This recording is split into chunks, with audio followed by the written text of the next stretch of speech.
Hey everyone, welcome back to Retention Chronicles. Super excited for today's ecosystem episode with Michael De Santis from Doris Dev. Michael will give a more formal introduction here in a second, but I'm really excited for the conversation. We haven't had a product focused agency on yet, so should be a really unique perspective. And Michael was also running point at one of the new brands that we brought on called Canopy. So he brings the brand experience along with the agency experience, which we love. Yeah, and with that, Michael, I'd love to pass it off to you for a quick intro.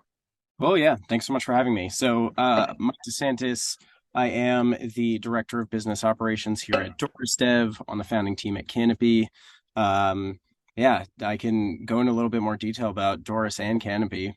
Doris is a full stack product development agency for hire. You can kind of think of us essentially as like an outsourced VP of product for brands. I think in general, uh, kind of the inception of Doris Dev was building product is a black box for most people when they step into launching their own D2C brand. And our two co-founders came from a company called Quirky, where they set up tons of supply chains in conjunction with a team in Hong Kong. Once Quirky folded, they kind of both went their separate ways. Stood up supply chains for a company called Raiden and a company called Gobi, and realized that this was a templatizable process that we could really build out and help support other brands in bringing new product to life. When we first launched, we were primarily focused on setting up supply chains. In the interim, we've in the time since we've launched, we've also expanded into supporting on the industrial design side of things. So, taking product concept from somebody's head and building something beautiful that we can then hand off to our supply chain team to go get manufactured. And we also support on the freight and ops side of things as well. So for most of our clients, we help support on import, and on the fulfillment side of things, we can help set you up in a 3PL and manage that inbound experience as well as shipping out to end customer. So really everything from inception of product all the way through fulfillment to end customer, including industrial design engineering, mechanical, electrical engineering, supply chain stuff, etc. So all sorts of fun stuff on that side of things. And kind of with those chops, I mean, a handful of agencies have pulled the trigger on this now, taking whatever their core expertise is and applying that to launching their own product brand. So we started work on Canopy in 2019. Lucas, who's the head of product of Doris Dev and the co-CEO of Canopy, came up with this idea after watching his girlfriend like scrub her humidifier every single weekend, like taking an hour, white vinegar, Q-tips, the whole nine. And the reason she was using it also was for like skincare, not because she was sick Mm, or anything like that. And kind of took those two insights and was like, we can redesign a humidifier to make it look a lot nicer, right? A lot of humidifiers on the market are very much just an appliance. Make it a lot easier to clean and position it in the beauty wellness space. And that was really like the key insight and unlock on the Canopy side of things. We launched that brand in October 1st of 2020. So we're coming up on 2 years wow. in a couple of days. So that's really exciting. Um, so that team has grown. I think we have about 8 full-time people on the Canopy team right now. We have about 30 to 35 people on the Doris Dev side of things, offices in New York and Hong Kong. Um, and yeah, I mean, one other thing I don't know if we covered off on when we initially spoke, no, but we also incubated another brand called Factored Quality, which launched this year as well, which is a managed services SaaS platform for booking quality control inspectors anywhere in the world.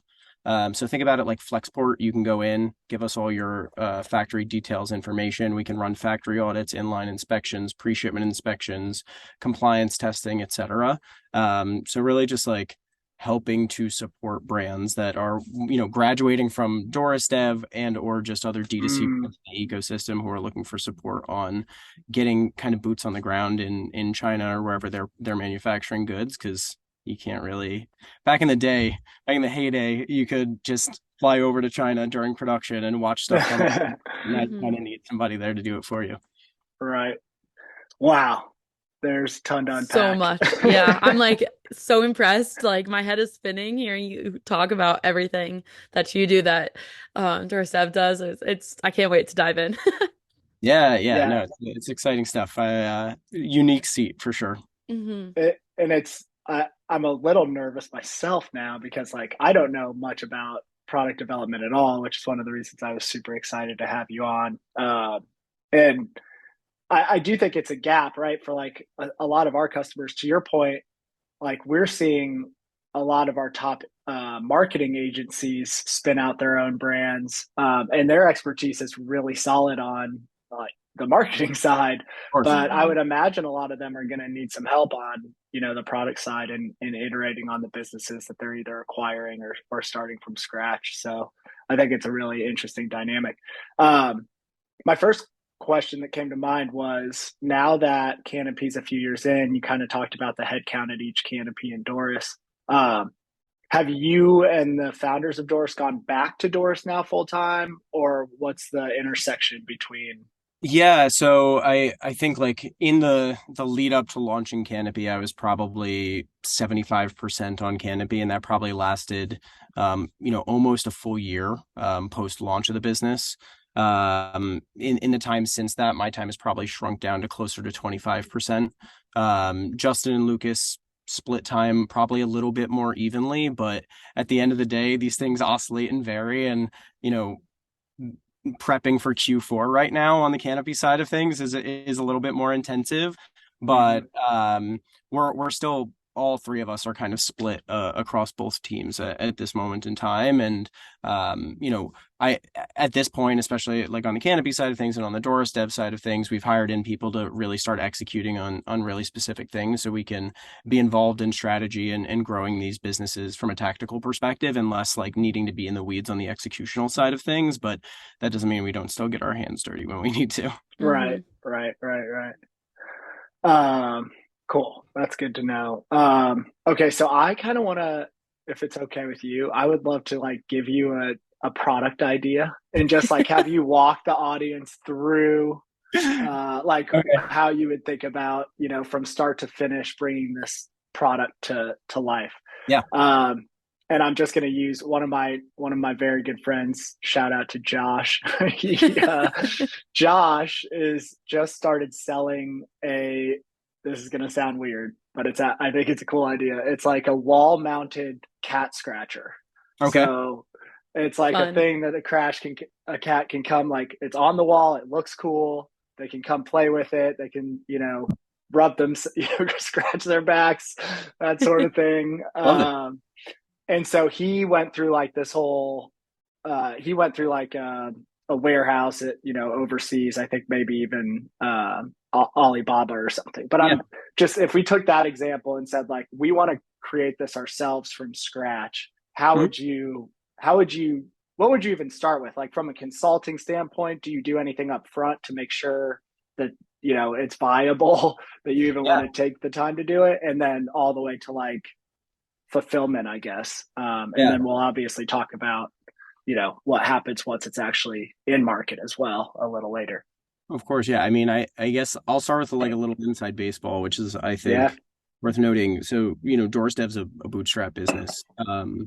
When we first launched Doris Dev, the goal here was to find partners that had one, the capital, and two, the skills and expertise to bring product to market.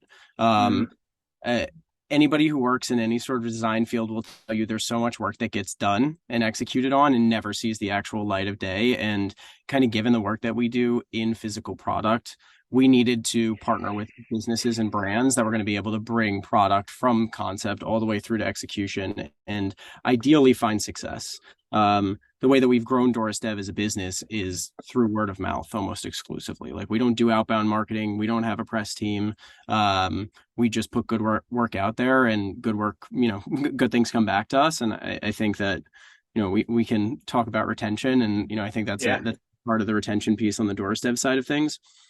Um, there are a bunch of ways to get product. There are a handful of ways to get product made, maybe not a bunch. And I think it all depends on like level of complexity and what you're trying to do with your business at the end of the day, right? If you're looking to launch, you get a Jungle Scout account or something, and you want to launch a niche brand on Amazon, and you're just trying to have a side hustle, like Doris Dev is not going to be a great fit. I think that's a great that if that's the goal. I think there's a ton of opportunity for you to like do that hustle work, go on Alibaba, find potential suppliers, and figure out ways to find an off-the-shelf product that you can make some minor customizations to in working with a factory overseas, and get that imported. If you're thinking that you're going to be moving a decent amount of volume and you want a partner to help you lead you through the process, there are trading companies that you can work with as well. Those will generally be businesses that are US based, that have a deep manufacturing base overseas. They'll be the manufacturer of record. They'll go find the supplier for you. They'll set up the supply chain. They will then mark up the cost of goods sold. That's how they make money. Got it. So you don't own that supply chain. They essentially own it. You have to keep ordering through them in perpetuity, unless you go and stand up your own supply chain and set up a relationship directly with the manufacturing partner.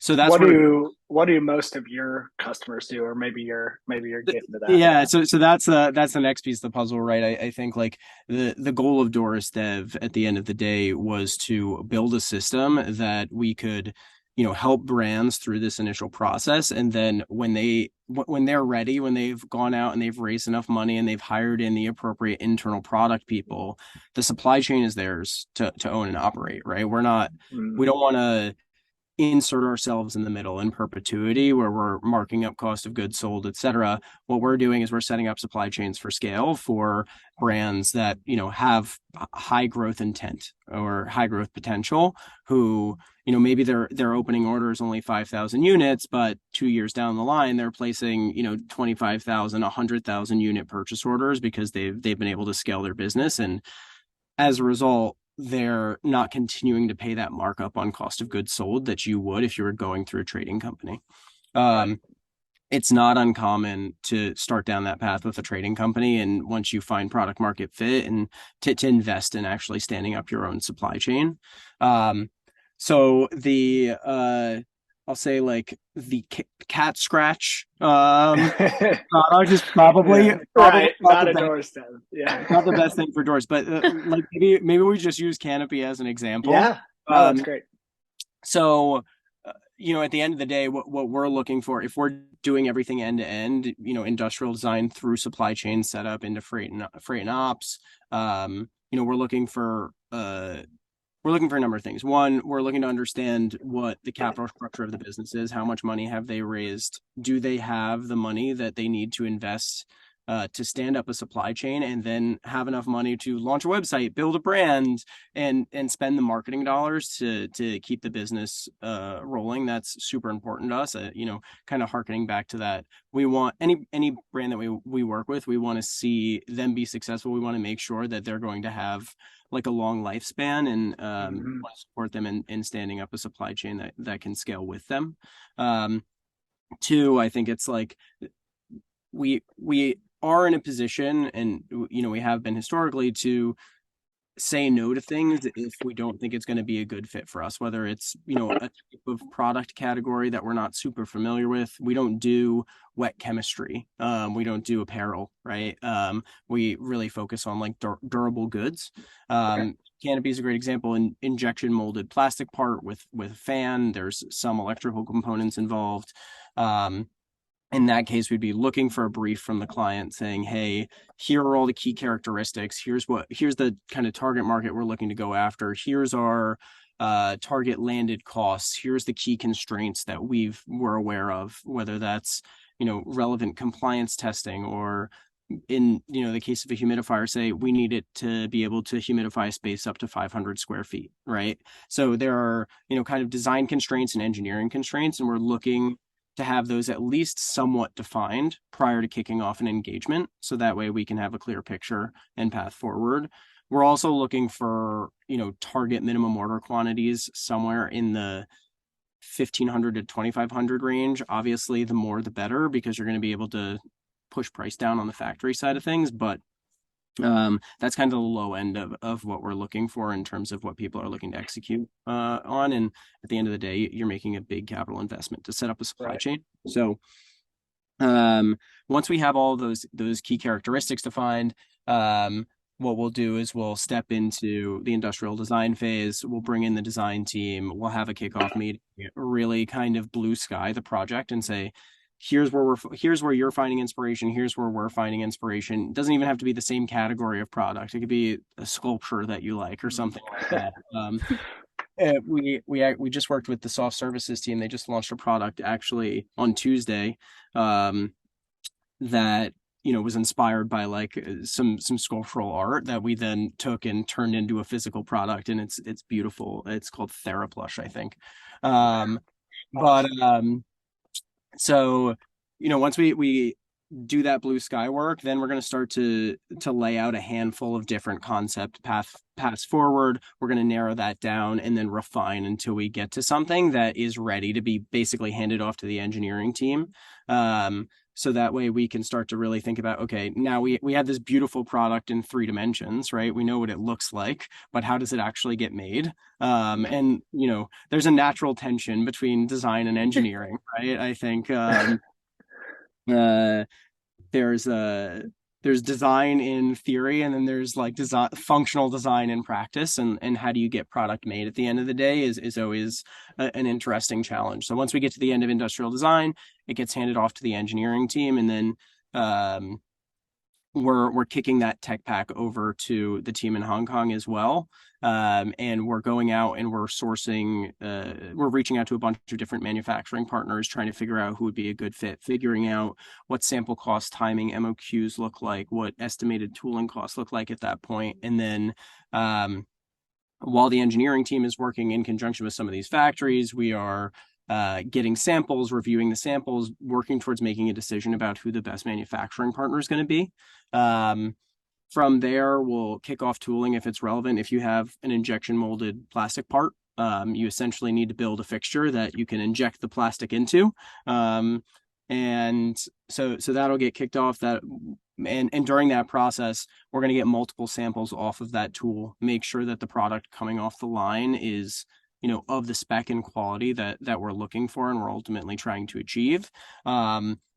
And once we go through that process, a few rounds of sampling, we're kicking off, ideally kicking off a purchase order and starting mass production, setting up supply chains for e-com packaging for most of our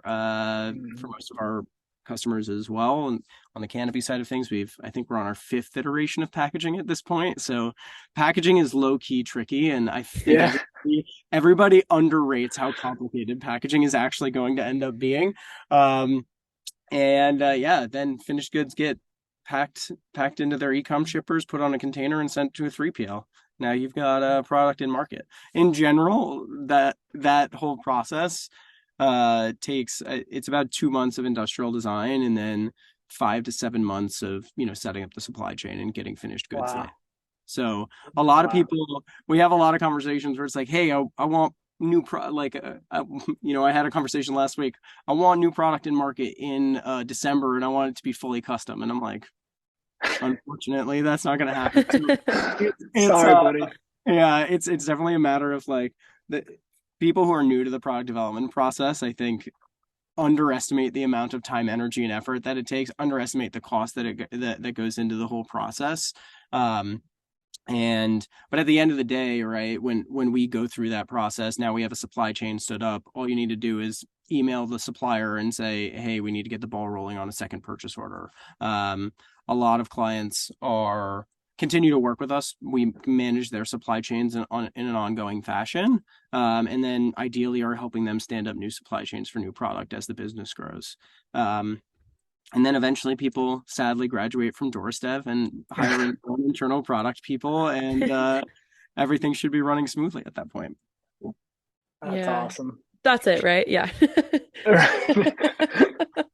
My God. That is fascinating. We never get the inside scoop on like everything leading up, right? Like most of the time, we're not even we're even beyond the first set of customers. We're retention focused. So Yeah. this is like two steps removed from us. I mean, I think it's actually really interesting because even though we sit very far apart from like a where we live in, meeting these brands and integrating with them, the like the end goal is actually the exact same thing, right? Like retention mm, starts on the factory floor as far as we're concerned, right? You're not going to be able to retain customers if good product is not coming off the line and arriving in customers' hands.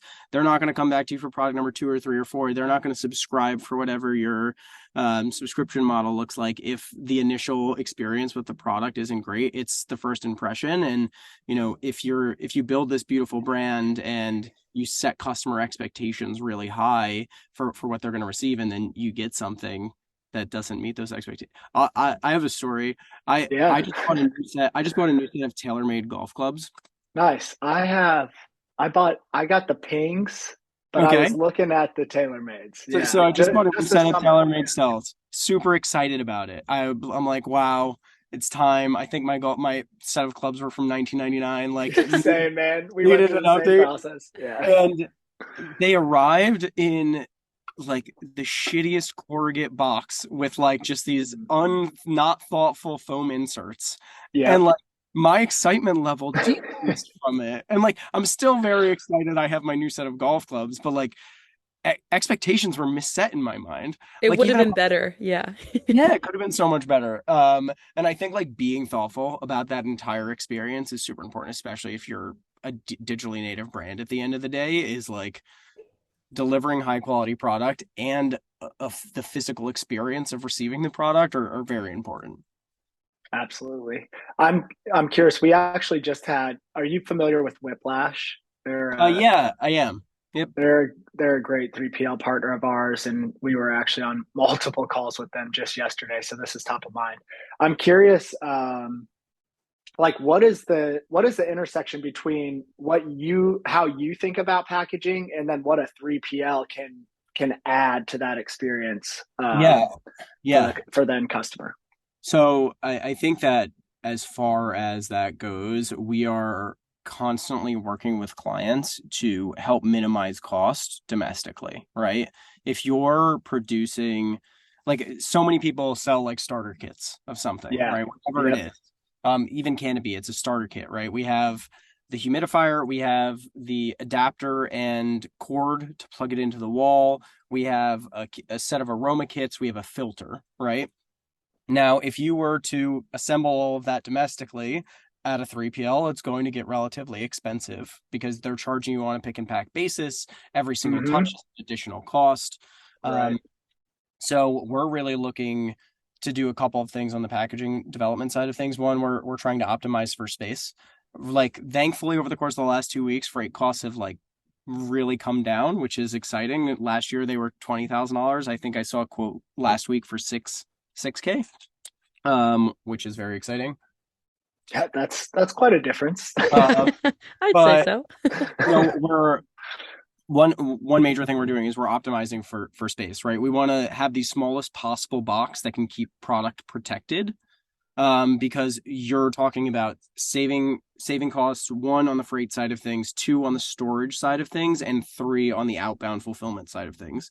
So there's the implications of optimizing your packaging are super important. And then on the other thing that we're really thinking about is how can we kit as much as possible abroad, where it's going to be a lot cheaper to put Mm, those kits together.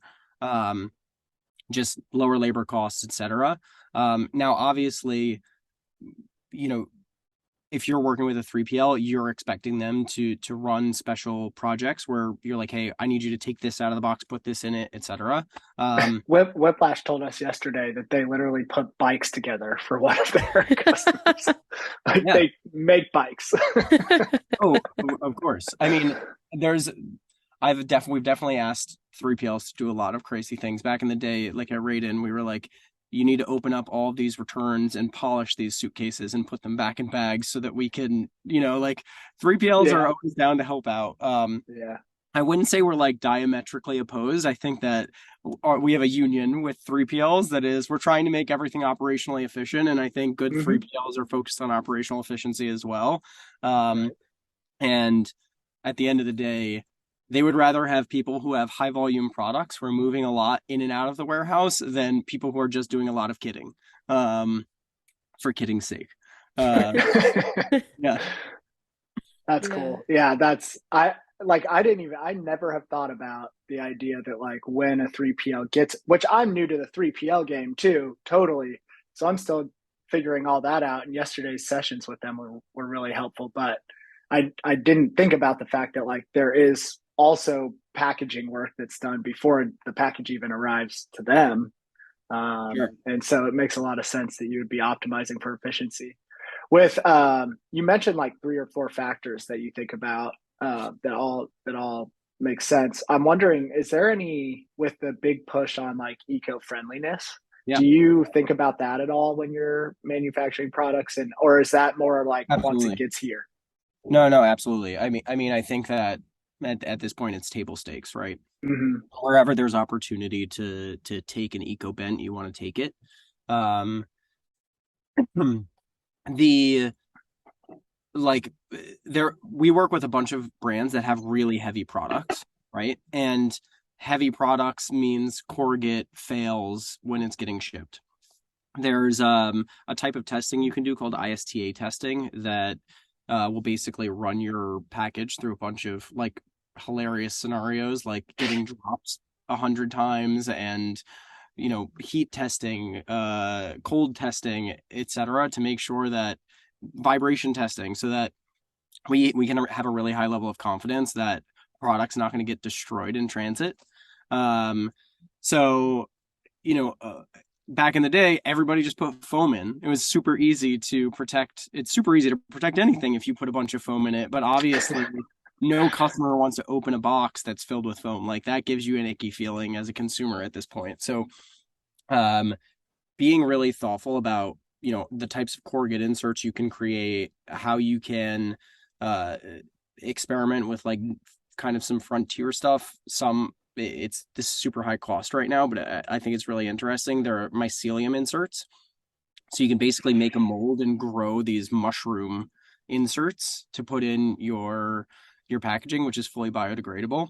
Not super scalable at the moment, but definitely very cool for brands that are trying to do something special. Um, but I think like at the end of the day, minimizing plastic is a prerogative of every single brand that we're working with, at least single use plastic, right? Like it's Right. another thing to make product in plastic. It's just the issue of making sure that you have as little plastic in your packaging as possible. Hmm.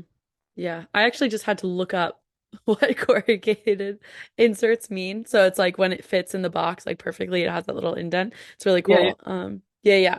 I love And too that you said, oh wait, go ahead. Go ahead. no, I Forgive was me. just gonna say, and then you look at like an Apple, right? And like people really don't want to like throw out the packaging because Yeah. if you're like, I'm sure everybody has like a laptop Hmm. box in their closet, and they're like, I just don't feel good about throwing this away for whatever reason. You're so right. I'm so glad that you Yeah, mentioned that because I think that is an extremely relatable point. yeah, yeah. Yeah. Just that literally just happened to me. My girlfriend Ashley is like, "What are we doing with this box?" She doesn't want any clutter at all, and I'm like, "I don't know, but like, just leave it there. I It's don't know, but it important." makes me feel better. Yeah. Of course. Yeah, I feel like I always play the game of like, oh, I'll use it later, or like if I like return the product or whatever, or like if I'm Yep. shipping, okay, this is such a tangent, but I don't care. I'm gonna go on it anyways. Like if I get a nice package, I will save the box to like send to other people if I'm like sending something to my family or friends or Yeah. like returns. Okay, you guys are nodding your heads. You also do that. Okay, yeah. For a good chunk of time, I was like, oh my God, am I like crazy doing this? But it works because it does make you feel better. Like it goes back into the experience of what you were saying. Like you don't want to throw it out because like single use plastic you feel like terrible about, right? Like and the helium inserts you were saying like that's Mycelium inserts. oh mycelium. I was picturing like balloons No, no, no, no. and It's packaging. yeah, no, it's mushrooms. Okay, Oh, okay, really? okay. Yeah, That are like to protect that are like a protecting agent, basically. yeah. Yeah, Wow, Oh my God, wow. that's I'm wild. gonna like do a deep dive into this now because that's check it interesting. out. Yeah, I'm there's just a picturing like a company. mushroom in a box. There's a company called Ecovative that does it. Like I don't know if you guys have ever during COVID, somebody gave me like a mushroom grow kit, and like it's just like this mycelium brick that you like spray with Oh my water every God. day. But Wait, I'm like looking at them now. you make these mycelium bricks that are, the same as like a corrugate insert. Again, not super scalable at this moment in time, but something that I think is super cool. That is cool. That's awesome. Wow. I knew this would be a good one. Learning so much. This is wild. Uh, oh, that's awesome. Yeah, I do. I definitely do the same thing, Mariah. Mostly though, with like bags, like Mm, Lululemon bags are normally Oh, what I package gifts in, to be yep. honest with you. Hmm. I always save those. Yeah. Um, That's a good add-on right there, Noah. That's very Another question I was thinking when you were sort of talking about the whole process, I'm so happy you walked us through that because I would imagine like a lot of, for us and a lot of our listeners probably don't realize how much goes into it. What what should brands be doing in like that interim period while they're waiting for the product to be ready? Like are they normally fundraising? Are they normally like evangelizing their brand and starting their marketing outreach? Are they, like what have you seen them do and what would you recommend that brands do when they're in that sort of holding period? I think it depends. Like if you're talking a brand that's pre-launch, at the end of the day, if you're engaging with a Doris Dev, you've already raised that like pre-seed round of funding. Um, you're probably you've probably already kicked off branding work. Um, Ideally, like if we're doing industrial design, you have like a logo and a color palette figured out by the time we're getting the ball rolling. Um, and then you're getting the process started on designing and developing the website, getting everything set up operationally. If you're going to manage your own 3PL, make sure that that's all tight. Make sure you understand what the tech stack's going to look like on your side of things. I think on the Canopy side of things, this is super true. The tech stack that we started with is not the tech stack that we have today, right? And like even, launching with you guys on the Canopy side of things, like my mind, super exciting change to the business, super interesting opportunity for us. And honestly, like a no-brainer. Yeah.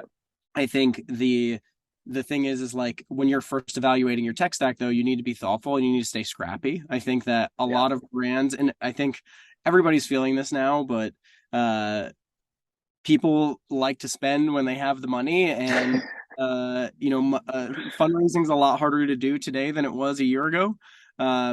So being super thoughtful and staying scrappy, I think, is key, and thinking about what are the highest impact areas of the tech stack that you want to invest money in today, where you want to end up in the future, and like, maybe that's starting with something super simple on the referral side of things or on the reviews side of things, and knowing that you're going to eventually graduate to something that's a little bit more sophisticated and complicated, that's going to give you the ability to do more things, whether that be on the retention side of things or the loyalty side of things. So I think it's really a matter of like during that interim phase, there's a ton of work that's going on, and ideally we're just giving you peace of mind on the product side of things and Yeah. syncing up with you on a week over week basis. Um, I I guess the other thing you're doing is like lining up agency partners that you need to execute post launch, right? So find your email agency, find your paid Right. search, your paid your digital media agency, whatever that looks like, um, and build up a deep bench of creative, so that way you can test and move quickly. Right. Um, and then if you're already in market and you have customers, there are a couple of interesting things you could do. I think one, you can get I shortened the process a little bit to make it a bit more palatable. There's obviously a lot of detail in what goes Right. on. There's production validation testing is when we're doing a pre-production run to get a handful of sample units, make sure that the mass production process is going to be firing on all cylinders when we're actually trying to produce a few thousand units or tens of thousands of units of something. I think there's an interesting opportunity there to seed some of your some of your biggest customers and say like, hey, we Uh, want to give you this, give us some feedback, right? It's yeah. a great way to build loyalty. It's a great way to build evangelists for the brand.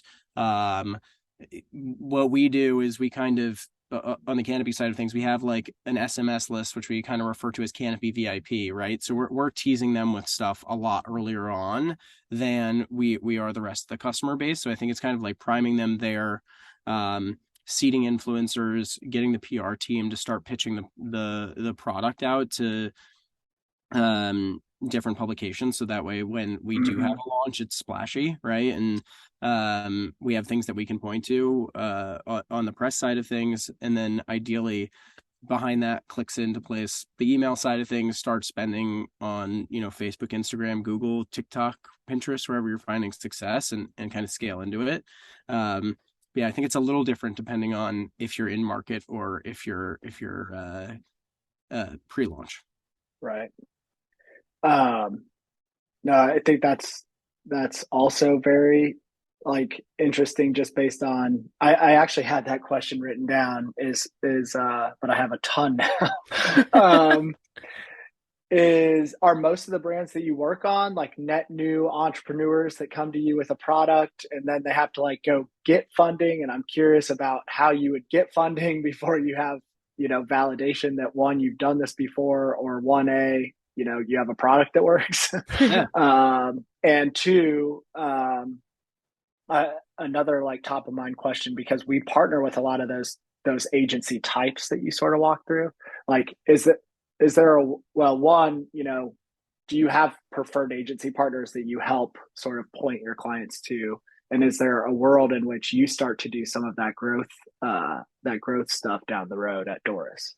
So I don't think that we'll ever Lots do. of stuff to do there. Yeah, I don't think we'll ever do growth stuff. I think that if anything, like we'll use Doris Dev as a vehicle to launch more canopies and faster qualities in the world, and hire in people who are deep experts in specific things, right? I think that that's kind of in my mind, that's the beauty of working with agency partners, right? Like they have deep, narrow expertise in what you're hiring them to execute on. And I would rather trust the people that do it day in, day out than, I'm an armchair digital advertiser for sure. Don't get me wrong. I spent some money on Facebook and Google, but I'm definitely not as good as our agency partners. And we for sure have preferred agency partners, especially after building relationships on the Canopy side of things. And I always refer clients into them because they've done a great job for us.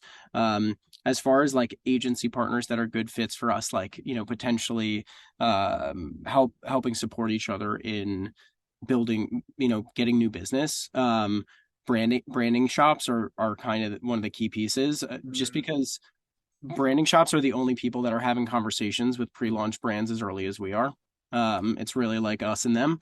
So that's super interesting. And then the other piece of the question was, it was around fundraising. Thanks for staying with me. I know I threw a lot at you. So I guess it was kind of like, what's the breakdown of brands? So I would say it's 50-50, right? We have brands that are, have been in market who are now looking to do some product innovation work. They know they've got product market fit with product number one. They've got some momentum. They've raised a little bit more money. They've proven out the concept, and now they want to start to expand the line. And that's always fun to work with. And then some of them are even much more mature than that, right? Like they're deep on their journey already. They've been in market for 5 to 10 years, but they're looking for an innovation partner to come in and really be thoughtful around how to expand the product line. And then, the other 50% is people who are, potentially launching a business for the first time, maybe the second time. Generally, those are people who have a background in either, they were on the founding team or first 10 employees at, some of the legends of D2C, whether that be a Warby or a Casper or, an Away, a Glossier, and then, a fair amount of other people who, maybe they just got their MBA, right? Like ex-consultant types who are looking to kind of dive into their own business. Basically people who have a good profile that investors would be interested in getting into bed with, so to speak. So I think that those two cohorts of people on the pre-launch side of things are pretty common as far as the types of people that we're working with. And yeah, I mean it's hard to raise money right now. So yeah, we know. Yeah. Yeah. Yeah, we're feeling that on the SaaS side as well for sure. Um, how I'd love to hear if you can talk a Mhm. little bit about like how much brands should expect to spend when they're or new companies when they're building a product for the first time. But also more on at a higher level, like how much should they think about raising, right? Because to your point, like there's the product is one thing and it's a huge expenditure, maybe the biggest, but then you have to like invest in a whole tech stack and you've got to build out your storefront. You've got to hire all these agencies or hire internally. So Yeah. like typically, is there a number that you're like bare minimum you need $1 million? Bare, Yeah, I mean that's what we're looking for at the end of the day is somebody who's raised $1 million. Okay. That can vary up and down depending on complexity of the product. It's really hard for me to say how much money you need to set up a supply chain without like the Sure. variation between, something super simple, like if you're talking about launching a silicone bowl brand, like, not much money is the answer to the question. Yeah.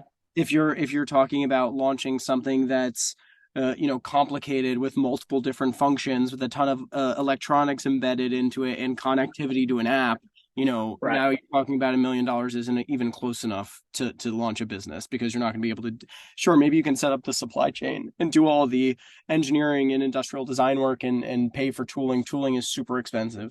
Um, and do all those things, but like now, do you have enough money to sell to go out to market and actually spend the marketing dollars to move Right. ostensibly going to be a very expensive product? Like that's where the challenge comes into play. um and again, like you can do this in super scrappy ways if you really want to. You can definitely go down the Alibaba route, and people are successful in doing those things. You can go down the Kickstarter route too, and like get proof of concept if you're really Mm-hmm. passionate about an idea. And like uh, people are going to be skeptical no matter what product you want to launch at the end of the day, right? Like people are very skeptical about launching a humidifier in the beauty and wellness space, and now we're Canopy's killing it over there. So Nice.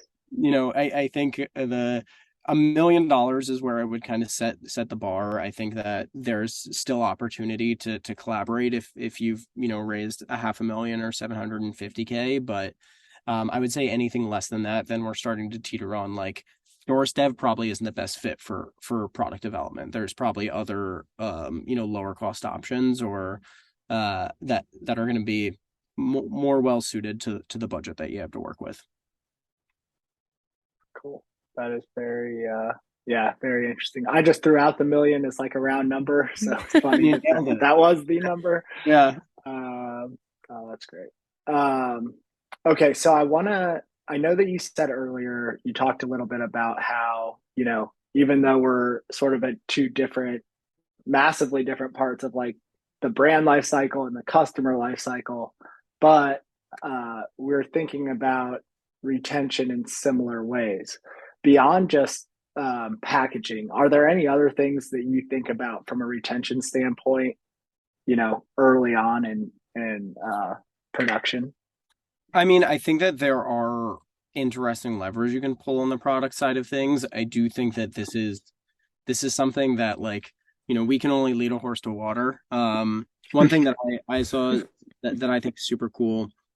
Um, I am always like I have a skincare routine, and every time I run out of something at night, I'm like, oh, I'll reorder that tomorrow, or I'll go pick it up tomorrow. And then 2 weeks later, I've still haven't gotten it, and every night I'm like, God damn it, why haven't I gotten it?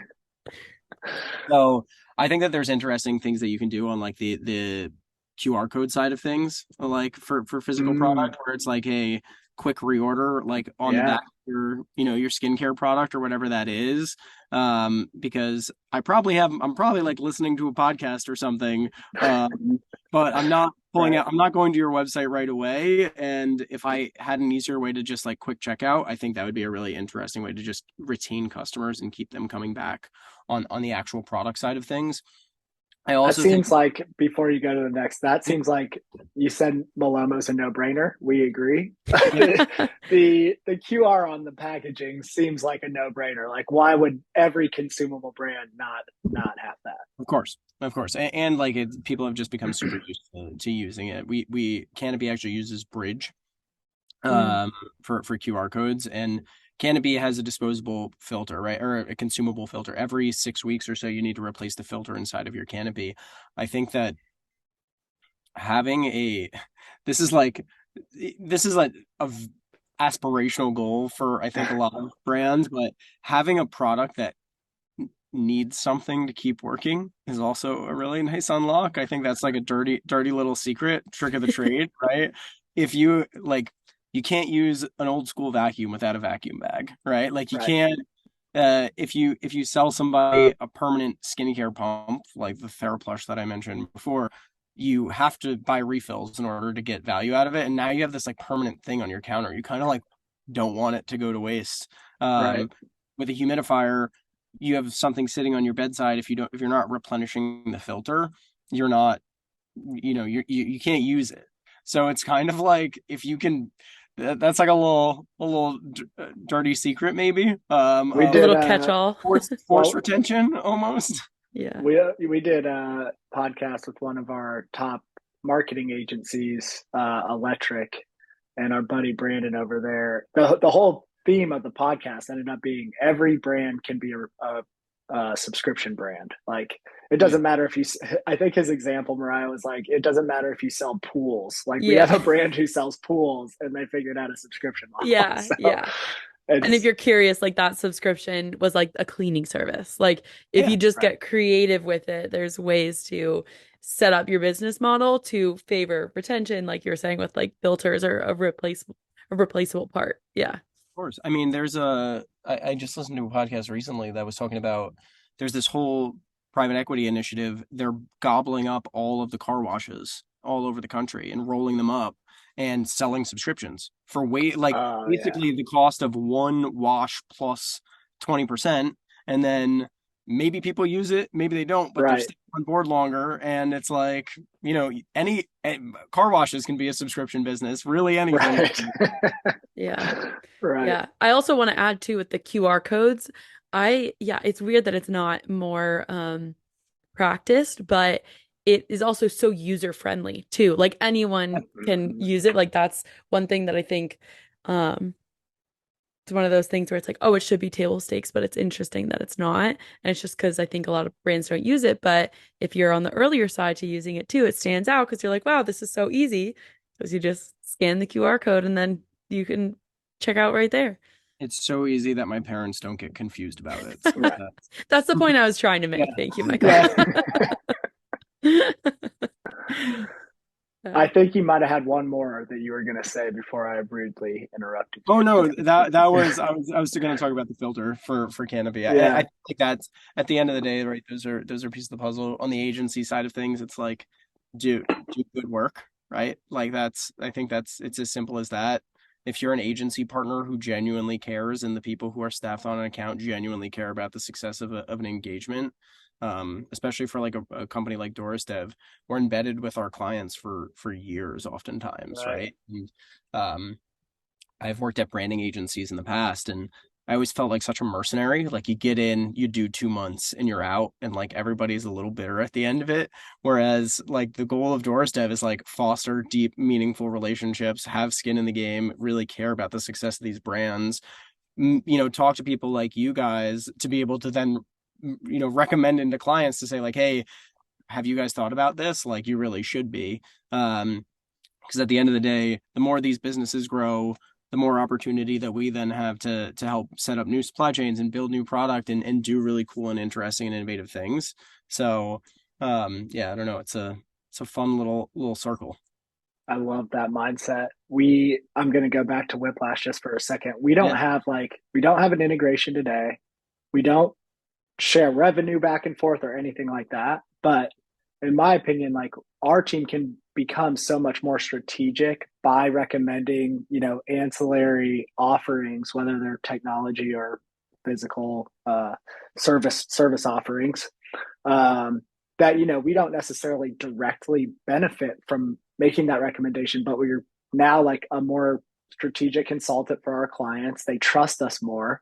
So over time, it's just a great way to like build the relationship, even though you may not be getting a whole lot of like monetary or tangible value out of it, right? But it's super important to take For sure. that And approach. and there's like the whole social proof aspect of it too, right? Like I found you guys because I was at a happy hour and I bumped into Nick Sharma and I was like, yo, Nice. I'm having like an issue with Aftership right now. It's like, why are you guys using Aftership? Yeah. First I'm like, question. Let yeah. me stop you right there. Yeah, so it's like, the social proof aspect is super important. And then, you meet people in the ecosystem, other people who are using your platform or your service, and then, the whole flywheel stays in motion, ideally. Right. Yeah. I am such a huge fan of that. Sharma is a great partner of ours, and Nick is awesome. But I think the challenge is like, I think I heard you mention that on the call that you had with our sales team initially. But then, like, most of the time, you're not going to get that level of feedback. So you never know. But it's so much, right? Like, that's just to say the social proof is so much more impactful than we could ever measure or Of course. imagine, to be Of honest. course. All right. Let's wrap up. Couple like rapid fire. We didn't do this at the beginning, but I always love to ask, what are one or two things in your personal life, Mm. Michael, that you're excited about right now? Well, I'll say I moved back recently from South Florida. I exited New York briefly during COVID, and Like I many did. like many did, and I spent a good 18 months in South Florida where it's summer all year round and it's just varying intensities of summer. Um, Yeah. so what I'm personally very excited about, I grew up in the Northeast. Fall is by far the best season. I'll fight anybody who says differently. And I am very much enjoying the fact that we are in peak fall and I can finally like wear light jackets again. That Yep. is currently what I'm most excited about in my life. That's a great spot to be in, honestly. I I bought a love fall leather too. jacket. I bought a leather jacket right before COVID started and then was just locked inside. And I'm like, I haven't been I able to wear haven't it used at all. it. Now I can finally wear it. That's so Nice. exciting. Yeah, That's the awesome. little things.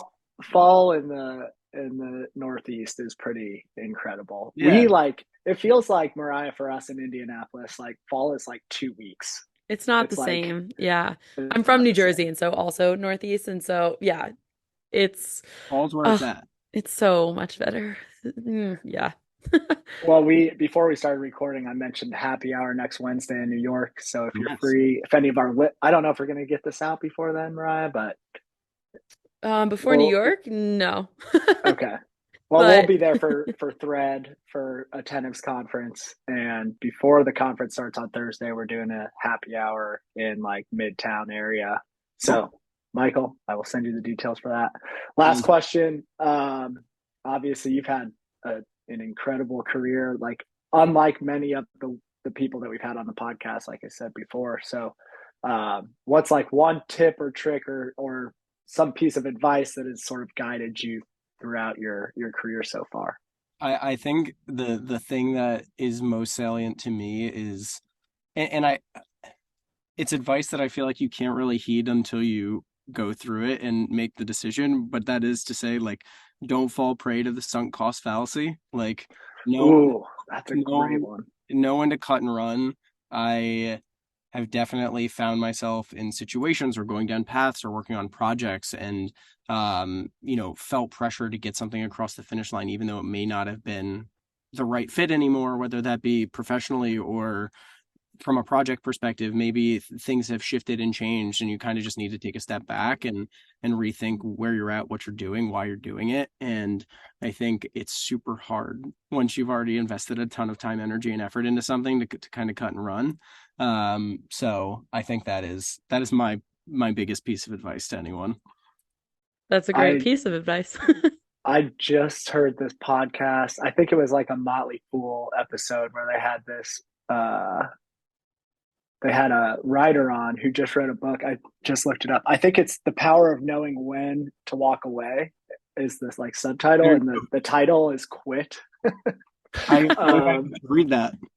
It was such a fascinating podcast. Like I'm for sure going to get the book. Cause all we hear is like, you know, be persistent, stay at it. And there are like definitely times where you shouldn't do that. Yeah, yeah. like, And there are and her whole definitely point times you was like, should, right, but exactly. Her whole point was like, if you've ever quit at anything, you probably should have done it a lot sooner. Like, Mm. and there are probably things right now that you're thinking about quitting that you probably should. Um, so that's incredible advice. We've heard a lot of like kind of similar stuff that is well outside anything we've heard so far. So cool. Love it. love that. Yeah. Well, Yeah. thanks, man. It was great Yeah. having you on, and hopefully we can see each other in person next week. Yeah, I'll definitely see you guys next week. And yeah, really appreciate you having me on. Honestly, a lot of fun. Love the combo. Awesome. Yay. We love hearing that. Thanks, Michael. For sure. Thanks, Michael.